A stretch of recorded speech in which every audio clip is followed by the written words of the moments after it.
Welcome to Citizen Arcane, where we get into entertainment, sports, history, literature, and whatever takes our fancy. I just wanted to take this moment and say thank you to all of our subscribers, new and old. We appreciate every click, and many of you have done just that. Those clicks are one of the reasons that we are back in the good graces of Amazon. So double thanks, and please keep on clicking. Please do also help us get to our April goal, which is 250 subscribers. It is greatly appreciated. Also, thank you to the Birmingham Hash House Harriers for a great trail and a next level circle. It was a part of my pregame experience, and it went off way better than I could have hoped. I also want to thank the Savannah Hash House Harriers, and I am committing to going to one of those absolutely as soon as possible. Two of the characters that I met on this hash were just, wow, amazing. So let's get on with a little bit more about the USFL and how the games actually went. So I didn't want to drive into downtown Birmingham after the hash, so we took an Uber to that first game, my wife and I, and she also, the Uber driver, gave us sort of a great little tutorial about modern Birmingham. I hadn't been in Birmingham for any amount of time in more than 25 years.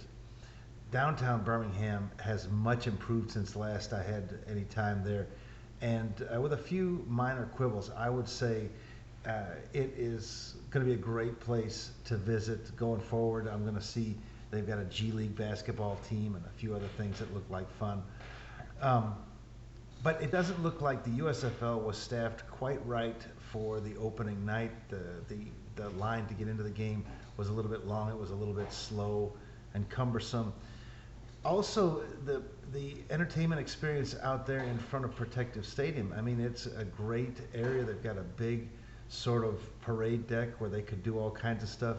And the only thing that was there was a guy with a bird and an Army recruitment tent with one of those football toss games. So there's plenty of space that could have been used for lots of stuff like photo ops with mascots, cheerleaders, fan cosplay stuff, and pre-sales. They should have allowed someone to cheaply use the logos on rain ponchos and seat pads and so forth. So that there was just money left on the table. I also want to take a minute to say that attendance for the first game was great, but then the second day when I went there, it was just non-existent. If someone reaches out to me, I'm more than happy to put $100 into a fund for free tickets to hand out to like fathers and sons or fathers and daughters, whatever, just people who want to go and catch a football game. And so if there's anybody out there involved with any NGO or whatever that's involved with something like that, I'm more than happy to put some money in, because I want the league to succeed, and also that's something that I remember as a child having a great experience with, going to games with mom and dad, and it was a great teaching experience.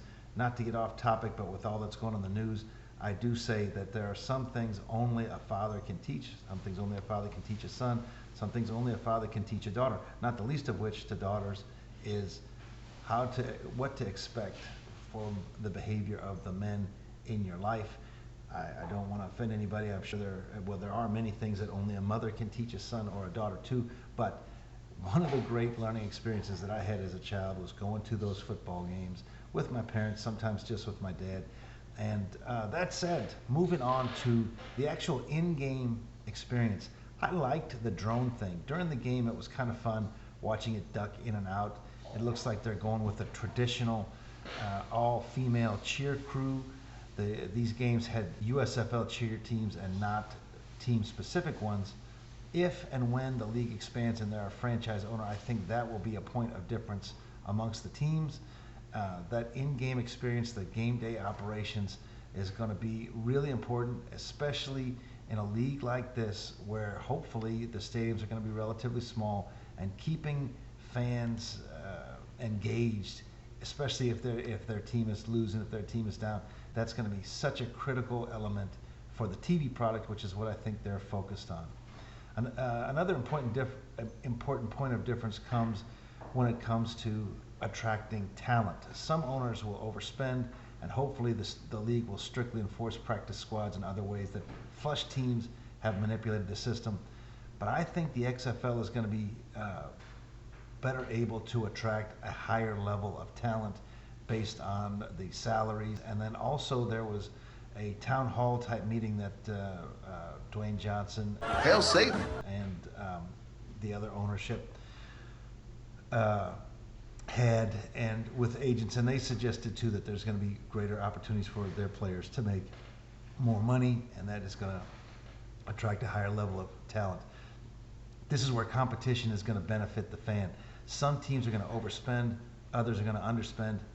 Hopefully, the leagues won't see too serious a talent differential, but that's kind of the way it seems to be going right now. If that happens and the XFL is just greatly ahead of the USFL, that still can benefit the fan because that will incentivize inter-league games when one league will be able to say, we are just going to be able to hammer the other. Let me know what you think. Again, I thought weekend one of the USFL was a big success for me, with the exception that when I saw the Panthers Gamblers game, it was really bad how few people there were in the stadium. One more other point, and that is that protective stadium, when the sun did come out after the rain, it was hot. It was uncomfortably hot at times, and that drove people into the shaded areas, which means also that there needs to be a way for somebody to be selling stuff to either seat cushions or shade options or fans or whatever. Let me know what you think. Please do like and subscribe, and have a great day.